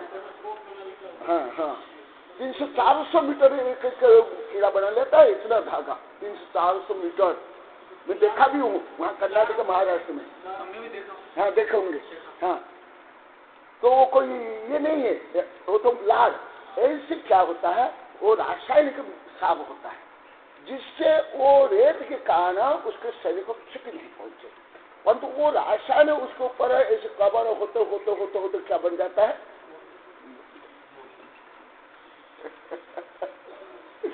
तो ये क्या होता है, केमिकल चेंज होता है। कस्तूरी क्या है, कस्तूरी भी तो ऐसे है ना? तो इसी प्रकार जैसे ये सब क्या है, ये सब भी रसायन तत्व है ना, ये सब क्या है, सब भौतिक तत्व ही है ना। तो भगवान का जो शरीर है, जन्म से लेकर के 12वां गुण स्थान तक, पहला कल्याण से लेकर के 4 कल्याण तक का और 4 ज्ञान तक का औदार्य के शरीर रहता है। क्या रहता है? औदार्य के शरीर। परंतु जब घाती कर्म नष्ट होते हैं और ध्यान से घाती कर्म के साथ साथ निगुदे जीव निकल जाते हैं। और एक देखा आप लोगों को इस किताब में लिखा हूं, जो अभी गोदावरी साहब होते तो उनको बहुत आनंद आता, कल बहुत दुखी हो गए, बोले गुरुदेव मेरा ही मिल रहा है तो जा रहा हूँ, क्या करूँ, ये करूँ जल्दी। तो ये देखो अभी आप लोग को बताता हूँ, जो बैक्टीरिया वायरस उत्पन्न होते हैं उसके लिए उसी प्रकार वातावरण चाहिए। हा? तो ये जो सप्त धातु में ही ये बैक्टीरिया वायरस उत्पन्न होते हैं। जैसे अभी आप लोग को बताया घी में जल्दी उत्पन्न नहीं होते हैं, परंतु दही, दूध, मक्खन ये सब जल्दी उत्पन्न होता है, वहाँ उसी प्रकार वातावरण बनता है, केमिकली चेंज होता है। इसी प्रकार सप्त धातु में आप लोग तो मालूम है, हाँ, खून, मांस, मज्जा, हड्डी, वीर्य, ये सब। तो उसमें जो धातु है उस धातु में निगोदीय जीव उत्पन्न होने की क्षमता रहती है। ये विज्ञान में भी सिद्ध है, जैन धर्म में सिद्ध है और प्रैक्टिकल भी। परंतु जब धातु नष्ट हो जाती है तो निगोदीय जीव कहाँ रहेंगे? उनका आधार कहाँ है? उनका भोजन कहाँ है? कहाँ रहेंगे? एकदम निगोद से रहित भगवान का शरीर बन जाता है। और सप्त धातु से रहित होने के कारण एकदम शरीर का बदन स्फटिक, जैसे आप लोग को अभी साइंस के उदाहरण दिया ना, मोती का, हीरा का, ये सब का, ऐसे वो चेंज हो जाता है। और कुछ उदाहरण देता हूं आप लोग को। गुड़ से लेकर के मिश्री तक देखोगे, गुड़ का कलर कैसे रहता है और मिश्री का कलर कैसे रहता है?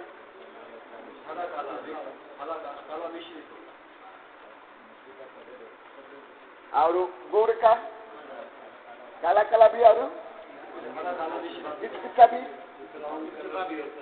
है ना, ब्राउन काला ये। और मिश्री का और तो ये सब किससे बना है? वो ये गन्ना का रस से है ना, सब क्या है? गन्ना का रस है ना, है ना। अच्छा, आप लोग कभी शुगर फैक्ट्री के चारों तरफ घूम कर देखे क्या? सुनगे क्या? कितनी खुशबू आती है।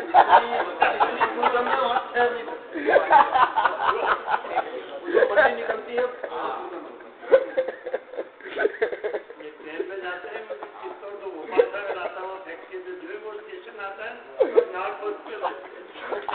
और गुड़ जब पकाते हैं, गुड़ में कितनी सुगंध आती है? देखो देखो, फॉर एग्जाम्पल वही ये गन्ना के रस से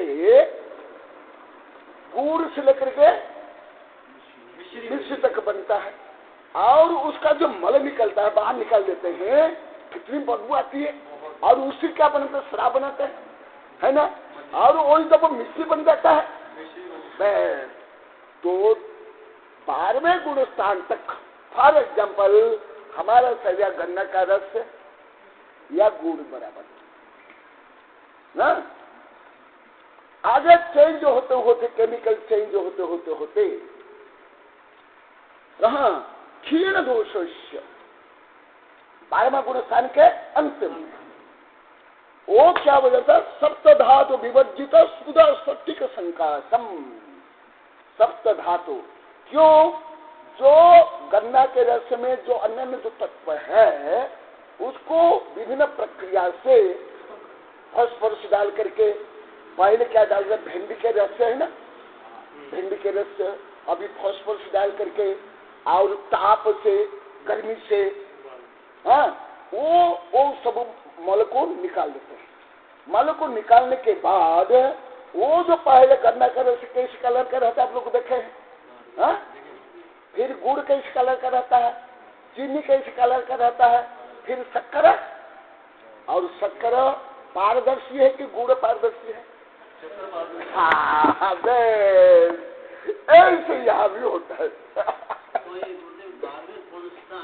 हाँ तो आता होगा शरीर। हाँ, बहुत नहीं, अभी बताना एकदम बहुत कम होतेगा।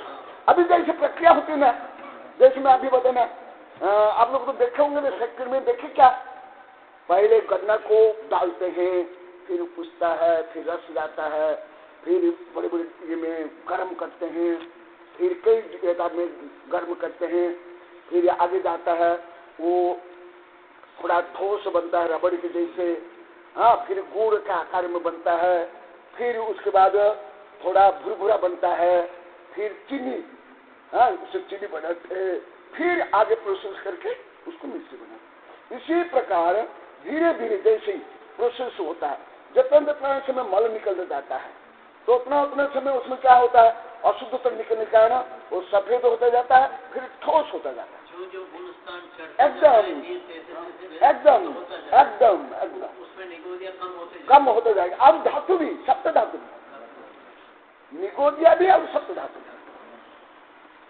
दोनों होते होते होते 14 गुण स्थान में पति पारदर्शी। इसीलिए भगवान मुख्यतः उत्तर दिशा या पूर्व दिशा की ओर मुंह करके विराजमान होते हैं या खड़े होते हैं। 2 आसन में ही जाते हैं, 2 ही आसन, पद्मासन, परंतु मुख कितने दिशा में दिखाई देता है, क्यों, ये पारदर्शी होता है। पारदर्शी होने का ना ये चतुर्मुख दिखाई देता है। इसीलिए जो अभी कल बताया जाएगा, अभी यहाँ थोड़ा सा पढ़ना, जो अभी पढ़ा जाएगा, इसीलिए वहां सप्त धातु और निगोदिया जी नहीं होने के कारण और घाती कर्म के अभाव से अरिहंत भगवान भोजन नहीं करते हैं।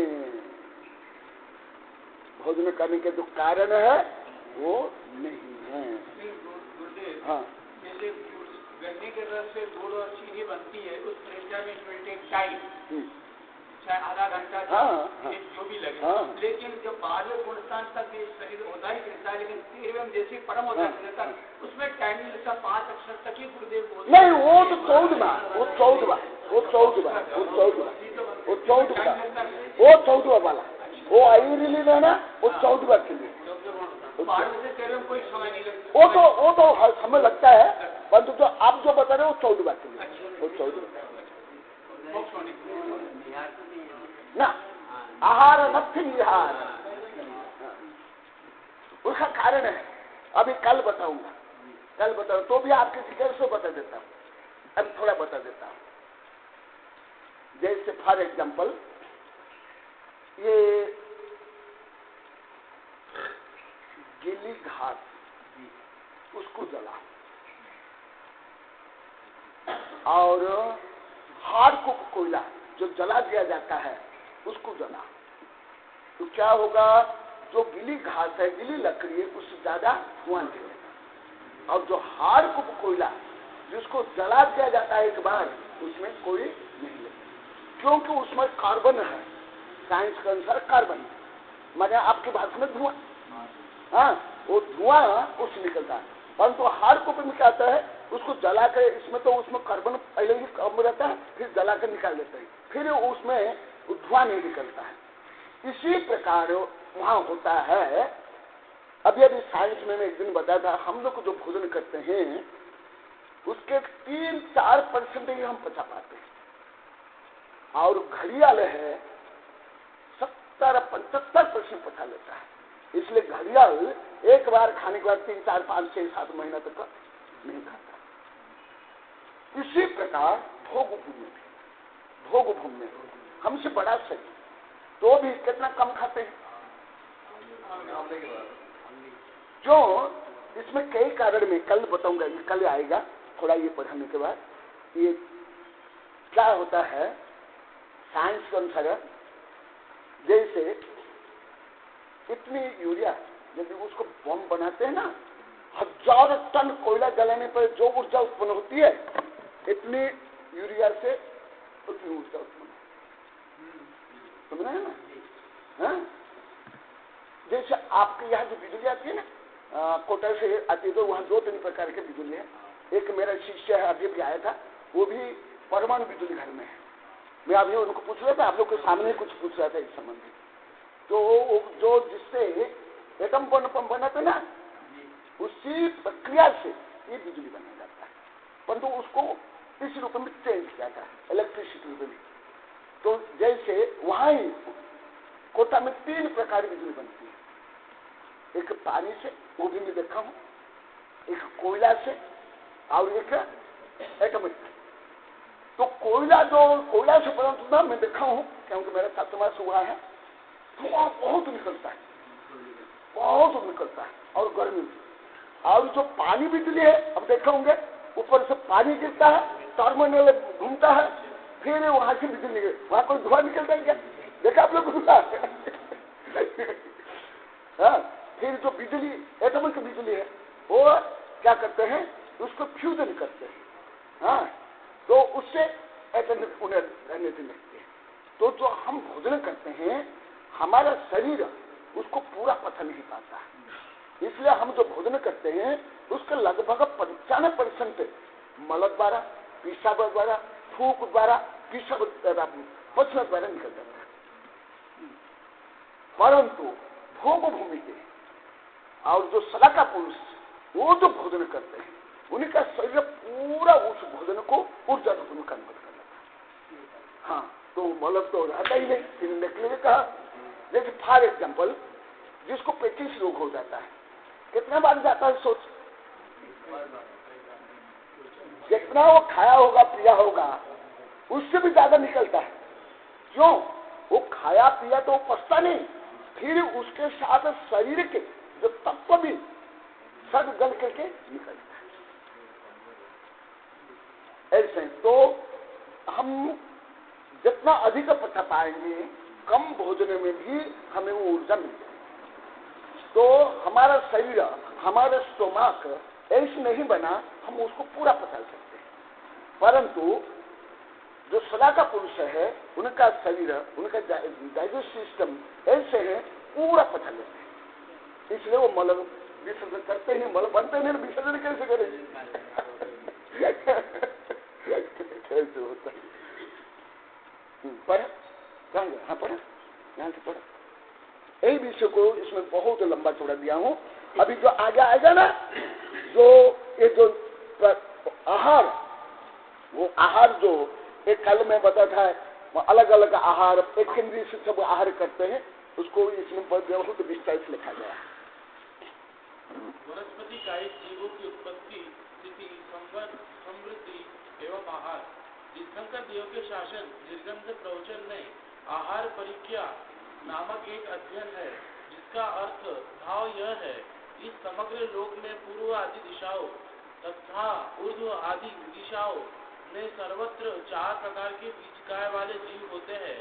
उनके नाम इस प्रकार है: अग्र बीज, मूल बीज, पर्व बीज एवं स्कंद बीज। उन बीजकाई जीवों में जो जिस प्रकार के बीज से जिस अवकाश, उत्पत्ति स्थान अथवा भूमि, जल, काल, आकाश और बीज के संयोग से उत्पन्न होने की योग्यता रखते हैं, वे उस बीज से तथा उस अवकाश में उत्पन्न होते हैं। इस दृष्टि से कई बीजकाई जीव पृथ्वी योनिक होते हैं, पृथ्वी पर उस बीज और अवकाश से उत्पन्न होते हैं, उसी पर स्थित रहते हैं और उसी पर उनका विकास होता है। इसलिए पृथ्वी योनिक, पृथ्वी पर उत्पन्न होने वाले और उसी पर स्थित रहने व बढ़ने वाले वे जीव बीजकाई प्राणी कर्म के वशीभूत होकर तथा कर्म के निदान आदि कारण से आकर्षित होकर वही पृथ्वी पर ही ग्रंथिगत होकर नाना प्रकार की योनि वाली पृथ्वियों पर वृक्ष रूप में उत्पन्न होते हैं। वे जीव नाना जाति की योनियों वाली पृथ्वियों के स्नेह स्निग्धता का आहार करते हैं। वे जीव जो कल बताया था संक्षिप्त में, अभी बताऊंगा, वो सुन लो पहले। हाँ, हम जैसा आहार करते सब नहीं करते हैं, हाँ, सब अलग अलग प्रकार करते हैं। कल बताया मैं संक्षिप्त में, इसमें विस्तार से इसमें बताऊंगा। वे जीव स्वशरीर, सन्निकृष्ट पृथ्वी शरीर, अप शरीर, भौम या आकाशीय जल के शरीर, तेजनो शरीर, अग्नि की राख आदि वायु शरीर और वनस्पति शरीर का आहार करते हैं तथा वे पृथ्वी जीव नाना प्रकार के त्रस और स्थावर प्राणियों के शरीर को अचित्त प्रासुत कर देते हैं। वे आदि अत्यंत विध्वंस पूर्व जीव से मुक्त उस शरीर को कुछ बाशुक, कुछ परितापित कर देते हैं। वे वनस्पति जीव इन पृथ्वी कायादि के पूर्व आहारित पृथ्वी कायादि की उत्पत्ति के समय उनका जो आहार किया था और स्व शरीर के रूप में परिणत किया था, उसे अब भी उत्पत्ति के बाद भी त्वचा स्पर्श द्वारा आहार करते हैं। तत्पश्चात कैसे आहार करते हैं? कल मैं संक्षेप में बता था, जो एक जीव है हम जैसे आहार नहीं करते, इसमें पूरा शरीर से है, त्वचा से शरीर। हम भी कथनचित त्वचा से करते हैं, ऑक्सीजन और ये सूर्य किरण ग्रहण के विटामिन डी बनाते हैं, हाँ, और ऑक्सीजन भी हम ग्रहण करते हैं। आप शरीर में, इस पूरे शरीर में आप कोई घना लेप लगा लो, आप तड़प तड़प मर जाओ, क्योंकि हम इसके माध्यम से क्या निकालते हैं? पसीने निकालते हैं, और कुछ हम सूर्य किरण और वायु भी ग्रहण करते हैं। तो हम बहुत कम, परंतु जो पेड़ है एक इंद्रिय है, वो त्वचा के माध्यम से, एक इंद्रिय में कौन सी इंद्रिय है? स्पर्श इंद्रिय माने उसके माध्यम से आहार करते। केवल पेड़ जड़ से आहार नहीं ग्रहण करते, जड़ से ज्यादा ग्रहण करते हैं, हाँ, ज्यादा ग्रहण करते हैं, हाँ, परंतु पूरा पत्ती तक में, हाँ, पत्ती तक। तत्पश्चात उन्हें स्व शरीर के रूप में विपरिणत करते हैं और उक्त परिणामित शरीर को स्वस्वरूप स्वसमान रूप कर लेते हैं।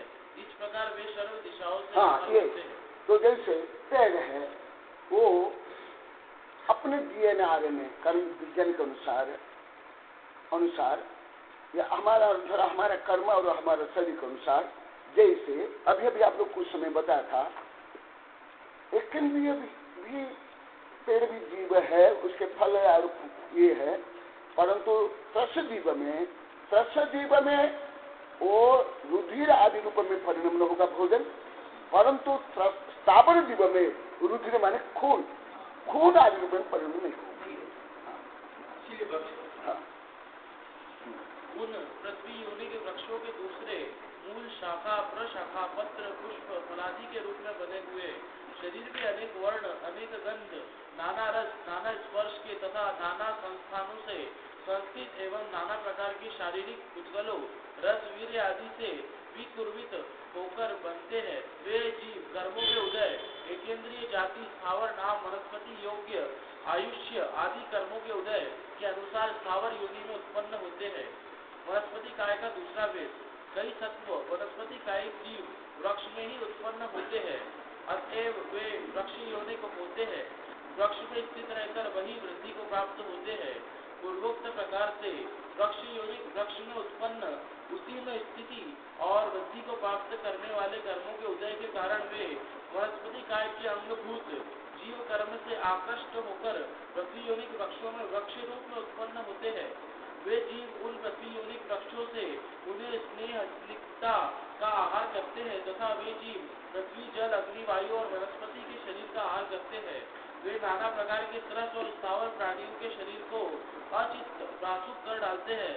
वे परिविध्वस्त प्रासुक किए हुए एवं पहले आहार किए हुए तथा त्वचा द्वारा आहार किए हुए पृथ्वी आदि शरीरों को भी परिणामित बचाकर अपने अपने समान स्वरूप में परिणत कर लेते हैं।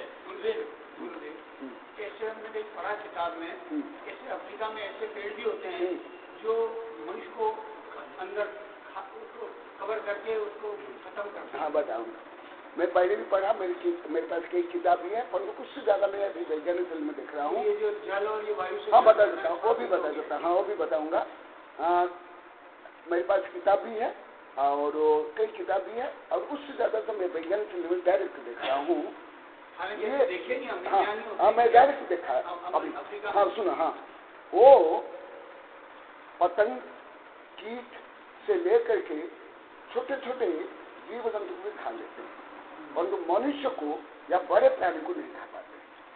ना इसमें योग्यता है न क्षमता है।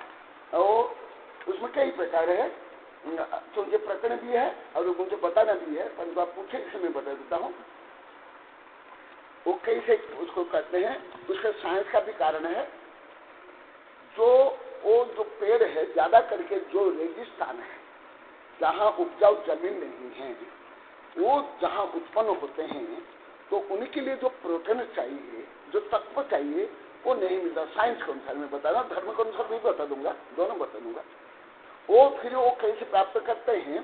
प्रोटीन के लिए पतंग है, मक्खी है, मच्छर है, छोटे छोटे प्राणी है, उसको वो कैसे खाते हैं मैं बताऊंगा। उसमें कई प्रकार होते हैं। कुछ ऐसी पत्तियां होती हैं, उसमें ऐसे कांटे होते हैं, और वो कोई कीट पतंग यहाँ बैठते ही वो कंपन होता है, और ताप से और कंपन से उसको पता चलता, तो वो तीव्रता से बंद होता है, और बंद होने के बाद धीरे धीरे वो मर जाता है। मर जाने के बाद उसका सब रस सोच लेता है। दूसरा क्या होता है? ऐसे होता है, ऐसे जैसे कुंडल, जैसे एक झाड़ी है ना, झाड़ी, हाँ, ऐसे होता है, ऐसे होता है। हाँ, उसमें क्या होता है? मकरंद होता है, चिपचिपा मीठा रस होता है, मीठा रस होता है, और सुगंध भी होता है। सुगंध होने के कारण और मीठा रस होने के कारण पतंग आदि आकर्षित होकर के वहां आते हैं सुगंध से, और मीठा रस खाने के लिए अंदर जाते हैं।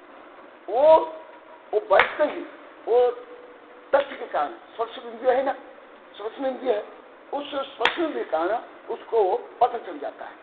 हाँ, पता चलते ही वो एकदम बंद हो जाता है। बंद होने के बाद वो कीट पतंग वो रस में जाकर के घुल जाते हैं, और घुल जाते हैं उसको पूरा सोच लेता है। तो ऐसे कीट पतंग से छोटे छोटे जीव को खा लेते हैं, परंतु मनुष्य को और बड़े जीव को खा नहीं पाते। और कुछ होते हैं ऐसे होते हैं, और कुछ ऐसे होते हैं, और कुछ क्या करते हैं, ये जो ऐसे उसमें रेसा रेसा होती है, और उसमें चिपचिपा होता है, चिपचिपा रस। तो जो पशु जो कीट पतंग मक्खी आगे बैठते हैं, वो चिपक जाने के कारण फिर वो मर जाते हैं। तो जितना छिपकेंगे वो और ज्यादा छिपक जाएंगे, फिर वो उसको सोच लेते हैं। ऐसे विषय करके विकल्प त्रय को ज्यादा खा लेते हैं। हाँ, विकल्प त्रय को खा लेते हैं। कथनचित छोटे छोटे पंचेंद्रिय जैसे मेढक, छोटे छोटे मेढक भी होते हैं। हाँ, छोटे छोटे इतने छोटे मेढक रहते हैं, ये सब खाते हैं।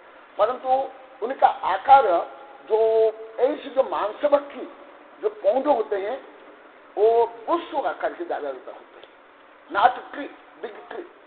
हाँ, छोटे से बुश आकार के होते हैं, झाड़ी आकार में। हाँ, इतने इतने इतने ज्यादा कांटेदार होते हैं, पत्ती मोटियां होती है, और अलग विभिन्न कलर के होते हैं, विभिन्न कलर के, जिससे कलर से आकर्षित होकर के आए। हाँ, परंतु जैसे आम, जामुन, बरगद ऐसे बड़े पेड़ नहीं होते, ऐसे नहीं होते। तो इसलिए बड़े पशुओं को, मनुष्य को पकड़ के खाने का तो अभी तक वैज्ञानिक तुलने में आया नहीं, और मैं पढ़ा भी नहीं। तो ये क्या होता है, वही अभी विषय। परंतु वो क्या, जो स्थावर जीव है, स्थावर जीव को ज्यादा खाते हैं। जैसे पेड़ है, पानी, सूर्यकिरण, ऑक्सीजन, इसको शोषण करके उसको स्वस्थ रूप में कन्वर्ट करते हैं। यहाँ है ना, स्वस्थ रूप में कन्वर्ट। जैसे हम जो भोजन करते हैं, पानी, दूध, फल, अनाज, ये क्या है? स्थावर शरीर है, स्थावर शरीर है। परंतु हमारा शरीर हमारे रूप में परिणमित कर देता है। जैसे हमारे शरीर में क्या है? खून, हड्डी, मांस, तो उसको हमारे शरीर रूप में कन्वर्ट कर देता है। परंतु पेड़ क्या करता है, स्थावर क्या करते हैं? वही भोजन। जैसे भारी एग्जाम्पल आपको बताता हूँ, गाय घास खाती है, और ये पानी में पीती है, परंतु उसका दूध बनता है, और हड्डी मांस से बनता है। परंतु पेड़ जैसे पानी पिया और घास खाया, घास भी खाता है, जानते हो खाद बनते हो क्या है? खाद सामान लोग ऐसे खाना नहीं, जो कल बताता अभी विस्तार से बताऊंगा। खाना केवल ऐसे खाना नहीं है, शरीर के जो विभिन्न अवयव से जो 7 प्रकार का भोजन है, तो पेड़ भी घास खाता है। जो खाद है क्या है? जो कंपोस्ट खाद है सब ज्यादा क्या है? गोबर क्या है? परंतु वो उसमें ऐसी रासायनिक प्रक्रिया नहीं होती है। हमारे एक शास्त्र है भाव संग्रह, प्राकृतिक भाव संग्रह। हमारे साधु को मैं अभी 27-28 वर्ष पहले पढ़ाया था, इधर महाराष्ट्र में पढ़ाया था, तो उसमें ये सब बहुत अच्छे लिखा हुआ। माने स्थावर जीव का शरीर मांस नहीं है, भक्ष्य है। ये क्यों, इसको ये बताएगा, वो विषय मैं आप लोग को बता रहा हूं। तो यही विषय यहाँ बताएगा। जो स्थावर जीव जो ग्रहण करता है उसको अपने स्थावर शरीर में कन्वर्ट करता है। त्रसर जीव जो भोजन ग्रहण करता है वो त्रसर शरीर में कन्वर्ट करता है। जैसे हम खाएंगे तो हमारे शरीर में जो सप्त धातु है उसी रूप में हमारा भोजन कन्वर्ट होगा।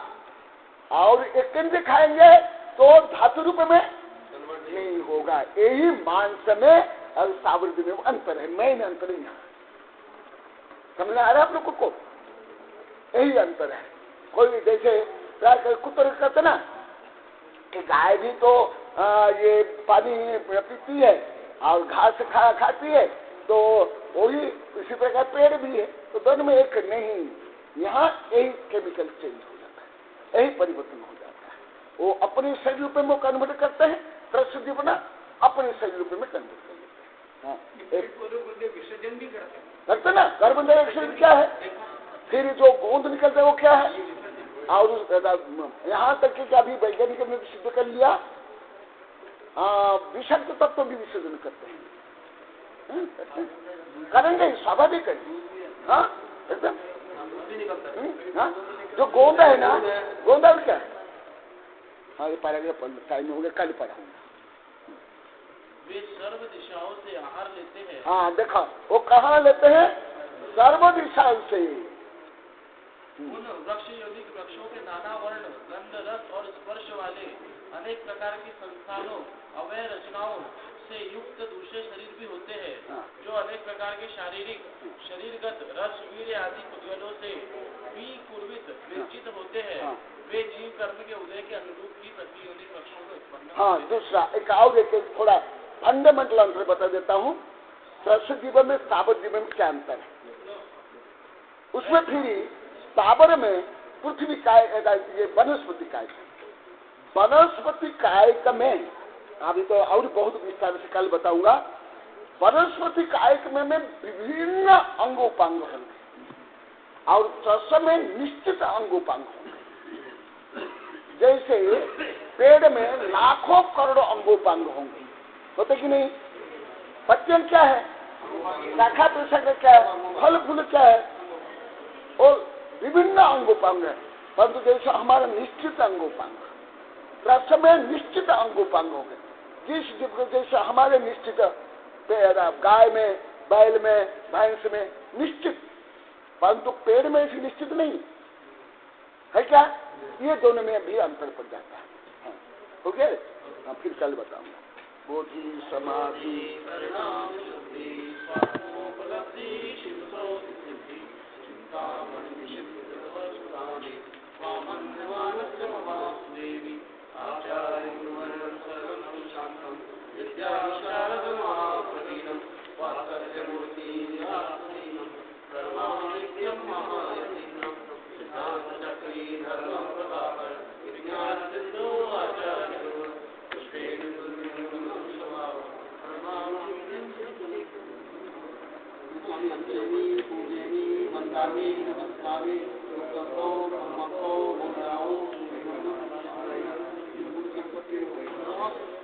आपके 3 शास्त्र थे क्या? कितने आपके थे? अभी तो 3 है। नहीं कितने हैं आपको याद है? हाँ तीनों में है, तीनों में है। आपका ज्ञानदान आशीर्वाद और दिन के नाम का कुछ मिल जाएगा। दे दें।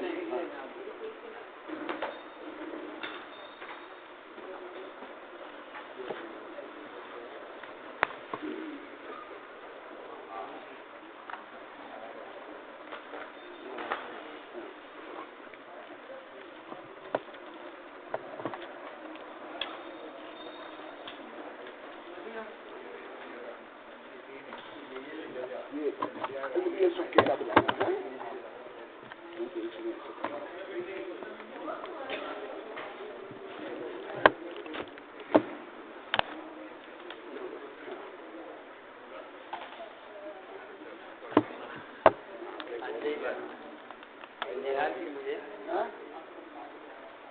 हाँ, यहाँ रोज 3 से लेकर के 4:30 5 तक चलता है। तो बहुत दूर दूर से आते हैं, बढ़िया।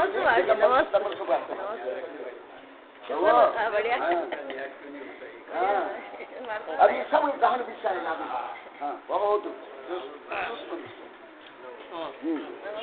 ठीक हो। जब आया हूँ बच्ची लेके आई है। हाँ, इसकी रुचि है। ऐसे भी वृक्ष होते हैं जिन पर इस तरह की। हाँ हाँ हाँ हाँ हाँ हाँ हाँ हाँ हाँ, ये बहुत ये विचित्र है, बहुत सुंदर भी है। स्त्रियाँ करके देखो। हाँ, ये जैसे ये सारे इसका मतलब क्या है, ये ऐसे पेड़ है वहाँ। हाँ हाँ हाँ हाँ, ये बताऊंगा, कल बताऊंगा। हाँ बताऊंगा। ये अभी वैज्ञानिक संगोष्ठी हुई थी ना। हाँ, क्या नाम, यहाँ पर विज्ञान समिति में, उस समय में दिखाया था। हाँ, ये भी बताऊंगा। हाँ, ए भैया, ए श्रेणिक भैया, तेरा कौन सा है? तेरा क्या लेना है? ये माता जी को ठीक है, ये तो मेरा है ना, फिर ले जाऊंगी।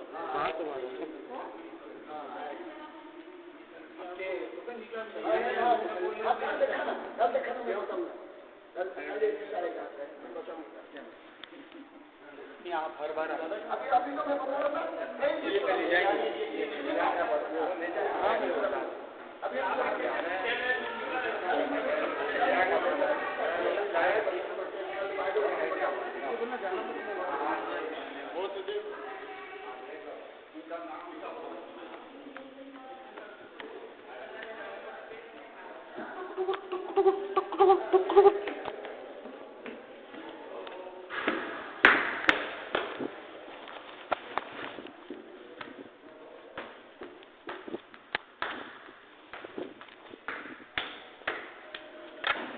ब्रह्मदेवाय नमः।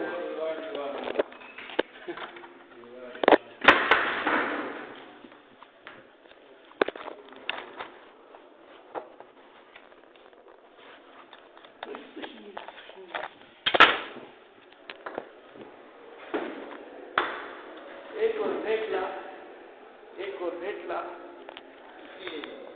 ये मेरे पास रखी थी कॉपी। यार बताइए क्या नाम क्या है? क्या पता नहीं, मेरे पर ये ऐसी खबर है ये कैसा लिखा है? क्या लिखा? भाषा दिगंबर चित्तालय उदासीन क्लियर अशोक निकालिए।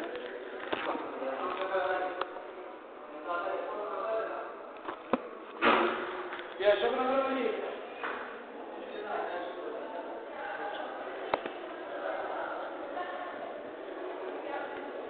ये अशोक नगर की इनकी है क्या? हाँ, अशोक नगर की दे देंगे।